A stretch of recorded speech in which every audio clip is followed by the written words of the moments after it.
Welcome to part 3 of my interview with RHN Wagyu with 3 families: the Strong family, the Jesser family, and the Silvercliff family. I did a walkthrough of their freezer, how they transport their meat, and how they keep it cold for their customers. Here's a sneak peek of some of the clips I got.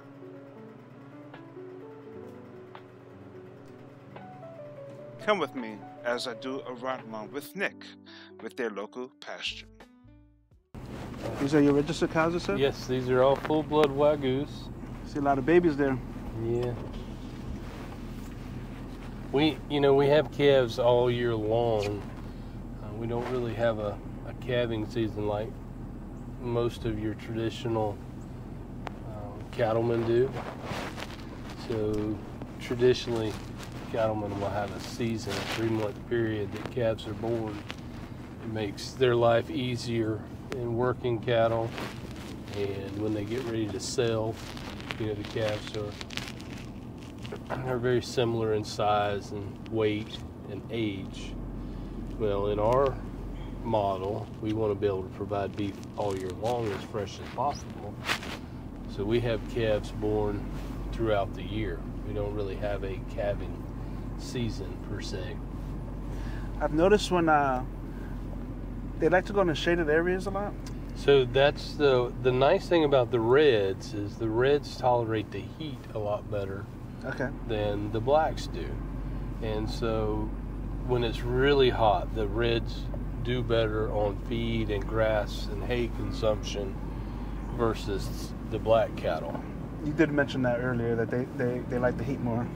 That's where they, in this lake right here, that's where they do their drinking? No, we have fresh water. Fresh water? We have a water trough off of a well. I mean, that won't hurt them, but we always like to have fresh water. Fresh water, yeah. Makes sense. There's those tags I was talking about. Mm-hmm. So it's just to identify them. That allows us to know who their mama is.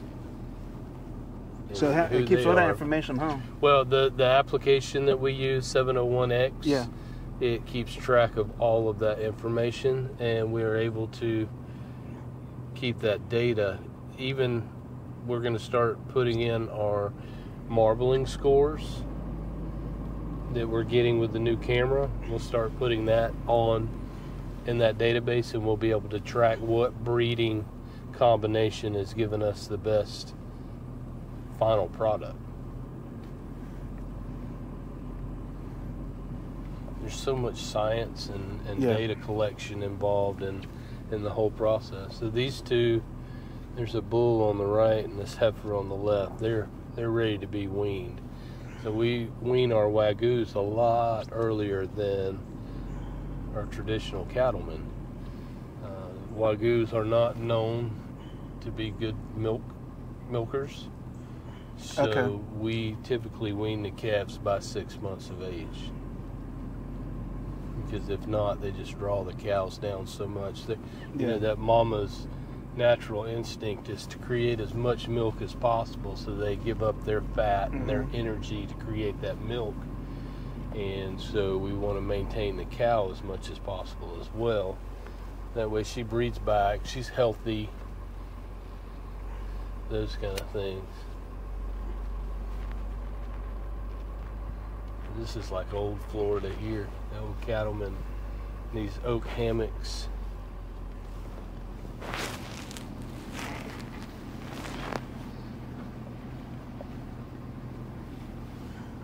So currently we don't have any bulls with the herd. We pulled them to get some weight back on them, make sure they're good and healthy, and then we'll turn them out the end of October again. This is about half of our registered herd. The other half is up in North Florida.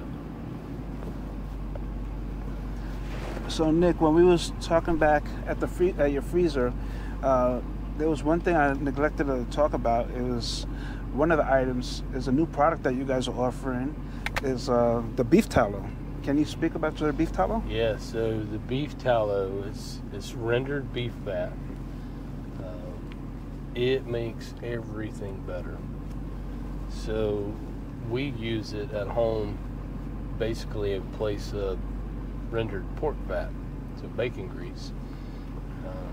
I like a little dollop.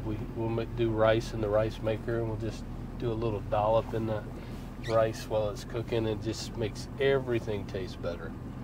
Instead of using oil and butter, you can use the Wagyu or beef tallow, correct? Correct. You can use it for everything. You can cook your chicken in it. You can cook your French fries in it. Potatoes cooked in beef tallow are outstanding. Those of you that are on a carnivore or keto diet, that is definitely keto friendly and carnivore friendly. It's very natural. It's not the potatoes. Huh? Not the potatoes. So that tallow, we have to take that fat to a processor in Middle Georgia, because it's all got to be done through USDA, and they were the closest one to us. So once a quarter or so, we build up enough fat that we can take it up there to them, and they sample it, and they render it down and package it, and then we go back and pick it up. I failed to mention earlier our processor. Your processor? We have such a great relationship with them out of Ocala. It's called Modern Heritage Meat Processing, and they're just wonderful to us. They help us come up with new ideas for different cuts, and they've really helped us along the way with the USDA and making sure that we're able to maintain the Wagyu name on our labels.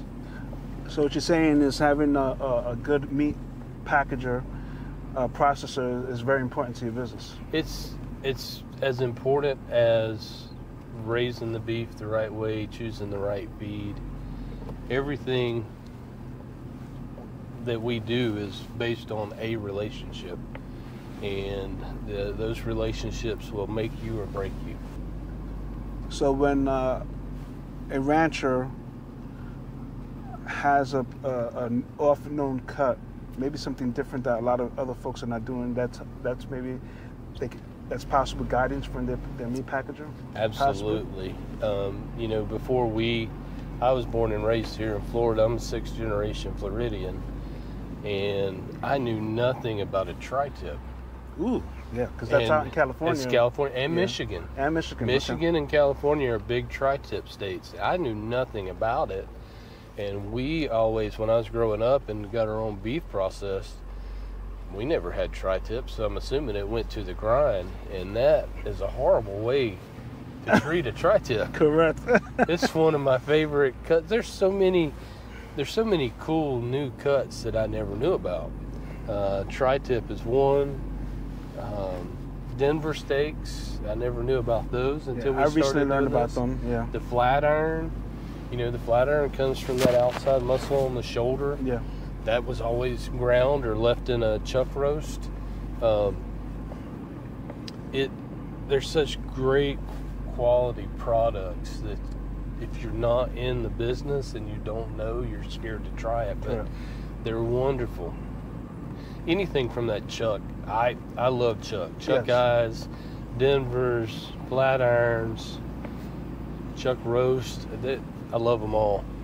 Chuck is a wonderful cut. So me following other YouTubers, I hear that the chuck roll creates all those cuts. That's the primer cut, and then the sub-primer cuts are those cuts that you talk about. That's right. Denver steak and so on. Yeah, I've got a book in my office. It's about that thick of every cut. Really? That you can get. Say that again about that book you said? So that book it's got every cut that the USDA does is in that book, and you start with your primal cuts, and then it breaks it down your sub-primals and then individual cuts, so you can actually go in and see where every piece of meat comes from. Another great steak that a lot of people don't know about is the hanger steak. Yes. It is it's basically a mini tenderloin, and I never knew about it until we started harvesting our own beef. Isn't the hanger steak unique because there's only one per cow? Is that? Yes, there is one per cow. So your tri-tip, there's 2, picanha, or your top sirloin, and there's 2, brisket, there's 2. But the hanger stake is, there's one hanger stake in each calf. And so that's like the limit. We call it a limited section. So skirts, flanks. You know, you've got 2 inside, 2 outside skirts. You've got 2 flank stakes, 2 peconias, 2 tri-tips. Those we call them limited because we only get 2 per calf. Correct. And they're very popular cuts, but you know we can only make have so many of them right now. I'm told that that used to be historically the butcher's cut. The butcher's cuts. Nobody knew about them. The butcher would cut him a little piece off and keep it, and nobody was the wiser. And they got great quality cuts of beef that, and nobody knew they were missing out. You know, it was a happy little world, wasn't it?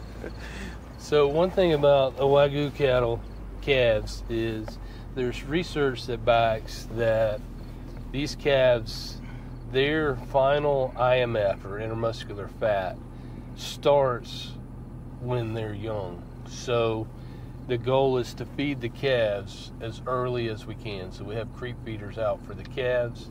It starts that intermuscular fat development. So they develop early and they develop late, and you've got to hit both of them to maximize that calf's potential. So that's why one of the feeders that's right there? the creep feeder. So you can see it's got a bar at the top and the slits, so the cows can't get in, but the calves can. Yeah. Okay. Yep. That's the fresh water right there? No, that is actually a mineral feeder. Okay. So we supply vitamins and minerals all year long. Okay. It's in a granular mix, so they get it as they need it. The top on there, works with the wind, so it helps keep the rain out of it. The water trough is actually back behind the guys, the people that we lease this property from. Okay. He lives right here, so he's got a water trough hooked up to his well. Right just out of curiosity, I was, since we were talking about it earlier. So those mineral feeders come in all different kinds of looks. There's that one. They've got some that are on the ground about this deep, and it's got a rubber flap that the cows can lift the flap up and get to the mineral. Salt. They've got to have salt. So that's another thing we put in there is salt. And we keep them separated. We don't mix the mineral and the salt. Correct. They can get what they need of both, and we're not trying to limit what their mineral intake is. Have you had any issues with theft or anything like that? Anybody trying to tamper No with theft. We've not experienced that. Okay. That's good for you guys. It is. Our mortality rate went up a little bit this year. We had some lightning. A couple of cows hit by lightning, and we had a really nice heifer out here that had trouble calving. Unfortunately, we couldn't get to her in time. Yeah. And lost the calf, and then eventually she passed also. So it's part of the business. If you're gonna have animals, you're gonna have some that just die, and it's the hard part of the business because you hate to see that good quality, good potential leave so quick, but it's just part of the business. Correct. And you mentioned how long the process is, so I'm sure it's never easy. So the calves that you saw, the little ones, they're about 9 months after conception, maybe a little longer. So cool that they have access to all this land, just able to browse around us. Oh yeah, they really do live a good life.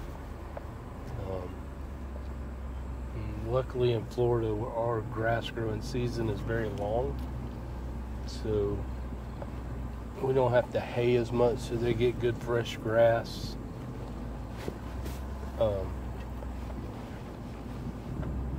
It helps us out. We don't have to hay as much. Now when it's dry though, the grass just does not grow. You gotta hay. So our hay pasture is actually up in North Florida. In our Greenville location, that soil up there is so much better than it is here, and we've got about 50 acres dedicated just for hay, a hay field. All the boys, these are all steers here. Like I say, they're about 2 years out.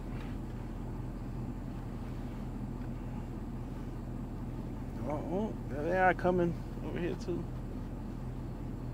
So they're growing really good. You know, we try to grow them a little bit slower. We found that they tend to do better. It takes longer, you know, more time, more cost, but the quality of the beef is what we're really after. Yeah. And if that's what it takes, then that's what it takes. See, that one got horns. Yeah, well, horns are part of the Wagyu breed. They are naturally horned cattle. Yeah. And we try to dehorn them when they're young because we don't want them using them for bullying, because they'll bully around feed and run other calves off. And then, you know, you're always going to have some dominant, some alphas. Yeah. And you're always going to have one or two that are just very timid and won't get in the feed trough and the feed bunk. So if you can limit the tools that the alphas have, that helps those more timid calves be able to eat. He's a good looking calf. That one. I've never been really too close to a cow. How are they? They're Are pretty they friendly. Are they calm? They're pretty gentle. When they're young, you know, if they don't see you a lot, they've got some energy, and they really just want to be away from you. It's not that they're trying to get to you. Yeah. They want to be away. They want to go somewhere else. But with feeding, they calm way down. I know that baldy calf, that white-faced calf there, when he was young, he wouldn't be this close to you. He'd be somewhere else. But feeding, they realize that you're not there to hurt them. They calm way down.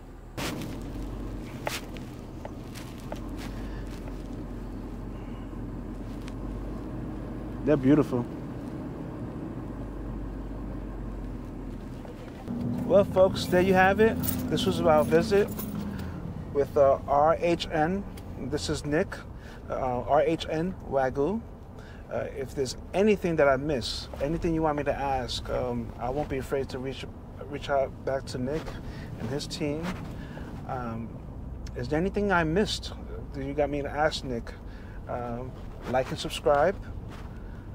Give us your feedback. I appreciate it, and it really helps us with this content. I just want to thank Nick again, and his daughter, who's hanging out in the back seat, who's camera shy. But I thank you for her efforts and everybody's efforts. All right, thank you.